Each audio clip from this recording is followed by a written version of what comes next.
Captain Dunbar chose a guy named Simeon Bates to be the first keeper, and we have quite a lot of documentation from the National Archives about what Bates did here and some of the requests that he made. We know, for example, that he requested $177 in 1817 to build that room, which turns out to be our kitchen today. I've had people come here and say they paid that much for a single doorknob, never mind the whole kitchen. We know that his sons were some trouble to him, that we have letters on that. We know that there was a pretty significant court case involving Bates in a piece of timber on the beach that still gets raised as a precedent about who owns what on a beach. Famously, his daughters, Rebecca and Abigail, the older one 21, the younger 17, during the War of 1812, responded when the British were seen for a second time offshore. The British came in June of 1814 and burned at least 10 boats in Scituate Harbor. It's a very different harbor than we imagine now. The whole back harbor wouldn't have been dredged yet. It was quite different.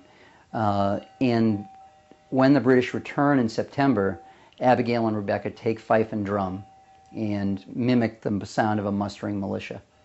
And for that they go down as the Army of Two. And as I was saying before, there's more and more reason to believe that it really did happen. There was a lot of skepticism even in their own families about whether it happened. But we have a lot of reason to believe that it happened. And in fact, in the other room behind me, we actually have the fife. In this room, I found out that the building had changed. I didn't really know how much the building had changed when I moved in. And this window I always thought was a decoration until I got here and realized it was shingled on the other side, and that originally that had to have been the outer wall. I never ever thought that the profile of the lighthouse had changed. And then I got here and we began to dig, and that's when I discovered that, Bates had requested the money for the kitchen, and we found out that the second keeper built this room in the 1830s. His name was Ziba Cushing. He also built the Grand Army Hall, the GAR Hall, and the oldest public building in town. And Cushing wasn't a lightkeeper. There's a lot of reason to believe that Cushing was only appointed after the death of Simeon Bates because he was the only Democrat in town and Andrew Jackson was president. And those things were definitely connected. So he added that room. We have an inspector who came here in 1838 who said it was being used by a tenant who was actually taking care of the light and not doing a very good job of it. So that window tells another story, and it really started a lot of research for me. Every wall gets a story. So this wall lets me talk about the building of the light, the land being taken from Mr. Barker of Barker Tavern fame. This wall lets me talk about the town buying the light from the federal government. And this is all the legislation linked to that, including the pen that Woodrow Wilson used to sign off on it, which I get a big kick out of. And this letter as well. This letter is signed by a guy named Tumulty. He was the private secretary to Wilson. And in 1919, when President Wilson had a massive stroke campaigning for the ratification of the Treaty of Versailles, I think Tumulty ran the country. So I get a big charge out of having a letter this close from this guy, probably the only regent we ever had, my money.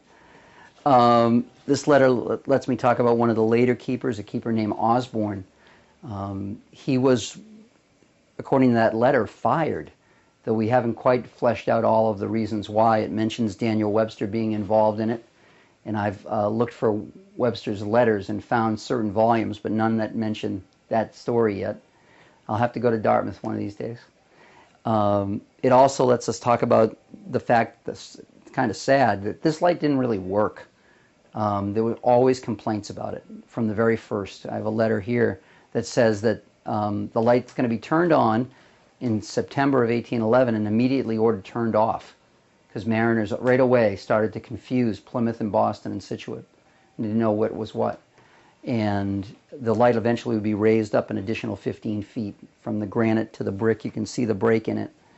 And they put two lights there. So they tried a lot of things, but eventually this light will be replaced by both the first and then the second Minut's light. And for about 100 or 70 years, the light appeared like it does in the center photograph without a top on it.